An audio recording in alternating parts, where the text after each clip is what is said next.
जाइए ना, आ गया।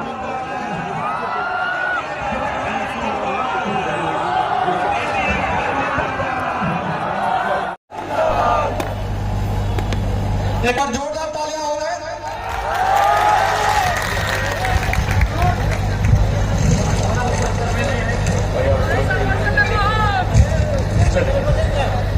साथियों,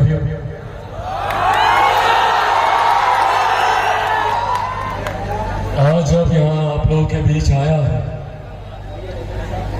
तो कुछ महत्वपूर्ण जानकारी आप सबके साथ साझा करने आया हूं। आप सब जानते हैं कि बिहार में चुनाव प्रचार अब एकदम अपनी चरम सीमा पर है। एक बार फिर बिहार की जनता ने अपने अगले 5 साल को स्वर्णिम बनाने की सोच के साथ एनडीए को जिताने का जहां मन बनाया, तो वहीं पिछले कुछ दिनों से जब से चुनाव प्रचार शुरू हुआ है, जहां जहां भी हम लोग जा रहे हैं, नामांकन सभा के दौरान हो, चुनावी सभाओं के दौरान हो, दिवाली पर सार्वजनिक कार्यक्रमों के दौरान हो, छठ पे आने जाने मुलाकातों के क्रम में हो, जहां जहां भी हम लोग जा रहे हैं, एक बात तय है, एक बात स्पष्ट है कि आगामी 14 नवंबर के बाद जब बिहार विधानसभा चुनाव के परिणाम आएंगे तो बिहार में एक बार फिर एनडीए की मजबूत सरकार बनने जा रही है। इसमें कहीं कोई संदेह नहीं। और इस बार जो एनडीए की सरकार बनने जा रही है वो एक सशक्त, मजबूत और स्थिर सरकार बनने जा रही है। और इसीलिए अगले 5 साल मेरे बिहार के लिए स्वर्णिम काल के समान होने वाले हैं, जहां एक तरफ केंद्र में मजबूत स्थिर सरकार जिसका नेतृत्व मेरे प्रधानमंत्री नरेंद्र मोदी जी कर रहे हैं, तो वहीं बिहार में एक मजबूत स्थिर सरकार मुख्यमंत्री नीतीश कुमार जी के नेतृत्व में, जिसका समर्थन मजबूती से जीतन राम मांझी जी कर रहे हैं, आदरणीय उपेंद्र कुशवाहा जी कर रहे हैं, मेरी पार्टी लोक जनशक्ति पार्टी रामविलास कर रही है। ऐसे में साथियों, कुछ बातें हैं जो आपसे साझा करना चाहूंगा। जब ये एनडीए की मजबूत सरकार बिहार में बने, तो ऐसे में ये जिम्मेदारी आप सबके ऊपर आती है। चरिया बरियारपुर की हर एक परिवार, हर एक व्यक्ति के ऊपर ये जिम्मेदारी आती है कि इस सरकार में आपकी विधानसभा का नेतृत्व करने वाला विधायक एनडीए का विधायक होना चाहिए, आपका अपना विधायक होना चाहिए। अभिषेक आनंद यहां से विधायक होने चाहिए। अब ये जिम्मेदारी आप सबके ऊपर है। अभिषेक जी पढ़े लिखे जानकार युवा, मैं खुद इस सोच का पक्षधर रहा हूं, जहां बिहार को जात पात धर्म मजहब में बांटने की साजिश दशकों से की गई है। और ये कारण रहा कि बनिस्बत दूसरे राज्यों के आज हमारा प्रदेश उतना आगे नहीं बढ़ पाया, क्योंकि कई ऐसे विपक्षी राजनीतिक दल हैं जिन्होंने अपनी राजनीतिक रोटियां सेकने की सोच के साथ हम लोगों को सिर्फ जात पात धर्म मजहब में बांटने का काम किया। ऐसे में बिहार का एक राजनीतिक दल राष्ट्रीय जनता दल, जो कि सीने पर तमगे की तरह एमवाई समीकरण को टांगे फिरता है। क्या है भैया एमवाई समीकरण? एमवाई समीकरण में है जहां सांप्रदायिकता है तो वही वाई पूरी तरीके से जातीयता है।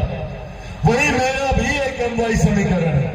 मैं भी चाहता हूं कि मेरे एमवाई समीकरण को मजबूती मिले, पर मेरे एमवाई समीकरण में एम में मेरे देश की ही नहीं दुनिया की आधी आबादी का प्रतिनिधित्व करने वाली महिलाएं हैं। तो मेरे वाई में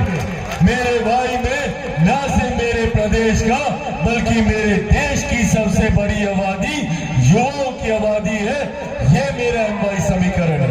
मैं चाहता हूं कि इस समीकरण के साथ बिहार को हम लोग आगे लेकर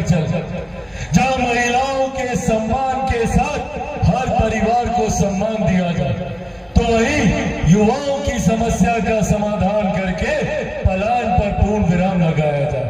मैं नहीं चाहता कि आज के बाद मेरे किसी भी बच्चे को बाहर जाना पड़े शिक्षा के लिए। बिहार फर्स्ट, बिहारी फर्स्ट के माध्यम से ऐसी व्यवस्था का निर्माण करना चाहता हूं ताकि हमारे राज्य में, हमारे प्रदेश में ही हमारे युवाओं को रोजगार के अवसर मिले। बिहार में बाहर जिले में भी हम लोग को ना जाना पड़े, अपने जिले, अपने प्रखंड में हम लोग को रोजगार के अवसर मिले। इस सोच के साथ में मेरी सरकार आगे बढ़ने का कार्य कर रही है। पर ऐसे में साथियों, कई ऐसे राजनीतिक दल हैं जिनको ये एकता अच्छी नहीं लगती।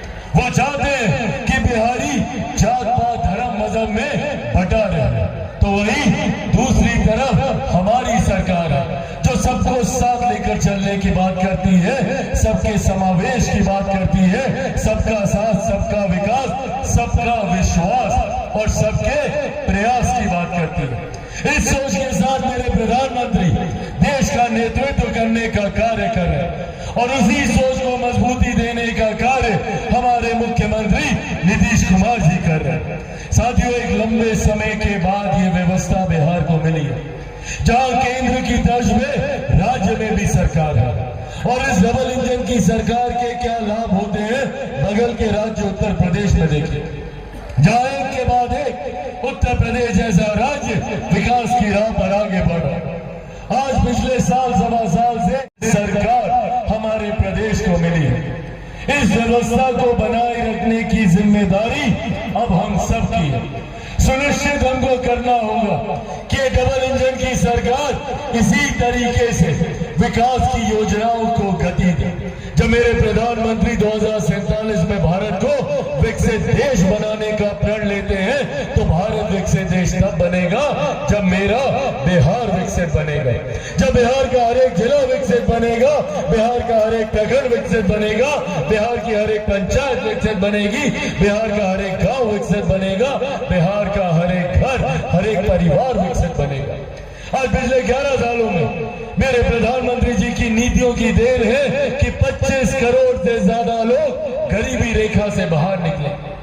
अब ये हम लोग को बिहार में कर, बिहार की एक बड़ी आबादी जो जात पात धर्म मजहब से हटकर गरीबी रेखा के नीचे है, उनको सबको हाथ पकड़कर आगे लेकर आना होगा, तब हम लोग विकसित बिहार बना पाएंगे। और इसी सोच के साथ मेरी सरकार कार्य करने का प्रयास कर रही है। पर ऐसे में इस सरकार को मजबूती तब और मिलेगी जब अभिषेक आनंद जी जैसे पढ़े लिखे युवा, जानकार युवा, जो कल को बिहार की विधानसभा में जाएंगे तो आपके हितों के लिए आवाज उठाएंगे। कोई दूसरा इनको झुका नहीं पाएगा, इनको घबरा नहीं पाएगा। क्यों? क्योंकि पढ़े लिखे हैं, जानकार हैं, जानते हैं कि किसी भी विषय का, समस्या का, चिंता का समाधान कैसे किया जा सकता है।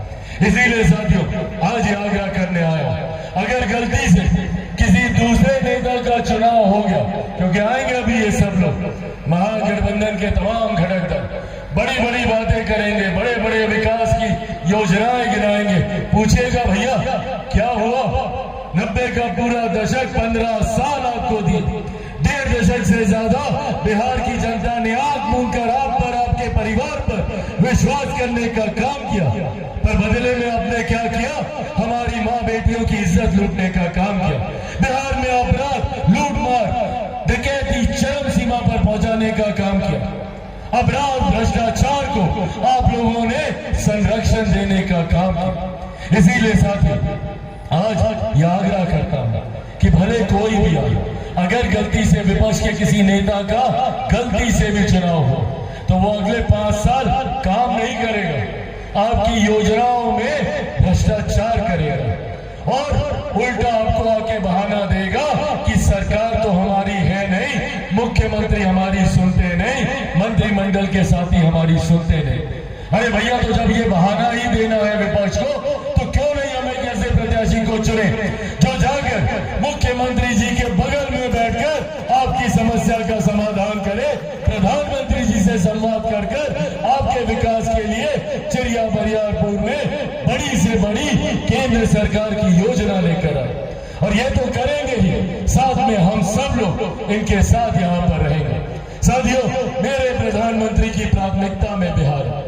मुख्यमंत्री नीतीश कुमार जी जिस खूबसूरती से बिहार को जानते हैं, शायद ही कोई और बिहार को ऐसे जानता होगा। उन्हीं के नेतृत्व की देन है क्या जंगल राज से बाहर बिहार निकल सका है और आज एक नए पड़ाव की ओर उनके नेतृत्व में हम लोग अग्रसर हो रहे हैं। पर कई ऐसे लोग हैं जो कमजोर करना चाहते हैं हमारे गठबंधन को। हमारे ऊपर भी कई ऐसे प्रहार करके चाहते हैं भैया कि चिराग पासवान की राजनीतिक हत्या कर दी जाए, ताकि ना ये बिहार फर्स्ट की बात करे ना बिहारी फर्स्ट की बात करे, इसको समाप्त कर दिया जाए। पर जो लोग चिराग पासवान को समाप्त करना चाहते हैं वो भूल जाते हैं कि चिराग पासवान शेर का बेटा है, रामविलास पासवान का बेटा है। भैया ना झुकने वाला हूँ ना टूटने वाला हूँ, और डरता तो भाई मैं किसी से नहीं हूँ। जितनी ताकत आजमानी है आजमा लो। जब तक बिहार को विकसित राज्य नहीं बना दूंगा तब तक मैं भी चैन की सांस नहीं लूंगा। पर ये कार्य चिराग पासवान अकेला नहीं कर सकता। इसमें जरूरत है मुझे आप सबके साथ की, आप सबके सहयोग। आप सबको चिराग पासवान बनकर एक एक गांव, एक एक घर, संभवतः एक एक व्यक्ति के पास जाना होगा और मेरी इन बातों को बताना होगा कि मेरे भाई अभिषेक जी का यहाँ से जीतना क्यों जरूरी है। बताएंगे ना सबको जाकर? बनिएगा चिराग पासवान, घर घर बताइएगा हमारी सरकार के बारे में। ऐसे नहीं, दोनों हाथ उठाकर वादा कीजिए, बनेंगे चिराग पासवान, बनेंगे चिराग पासवान, बनेंगे चिराग पासवान। साथियों, बस घर घर जाकर मेरी इन बातों को बताइए और आपके द्वारा दिया गया एक एक वोट न सिर्फ हमारी सरकार को मजबूती देगा, आदरणीय उपेंद्र कुशवाहा जी को मजबूत करेगा, और तो और आपके भाई, आपके बेटा चिराग पासवान को भी आपका ये वोट मजबूती देने का काम करेंगे। तो आगामी 6 तारीख को सबको जाना है मतदान करने। जाइएगा ना? कितना नंबर पर बटन दबाइएगा? हाँ, सबको पता है? 1 नंबर दिखाइए सब लोग, 1 नंबर, 1 नंबर। और कौन से छाप पर बटन दबाइएगा? तीर छाप पर। तीर छाप पर बटन दबाकर सब लोग इनको अपना आशीर्वाद देने का काम करें। अगर आपका आशीर्वाद है तो प्रदेश से हमारे साथ जनता दल यूनाइटेड के वरिष्ठ नेता, पूर्व विधायक आदरणीय इंजीनियर सुनील जी भी आए हैं। हमारे लोक जनशक्ति पार्टी रामविलास के युवा प्रकोष्ठ के प्रदेश अध्यक्ष वेद प्रकाश पांडे जी भी आए हैं। अगर आप लोग का आशीर्वाद हो तो इनको विजय की माला पहना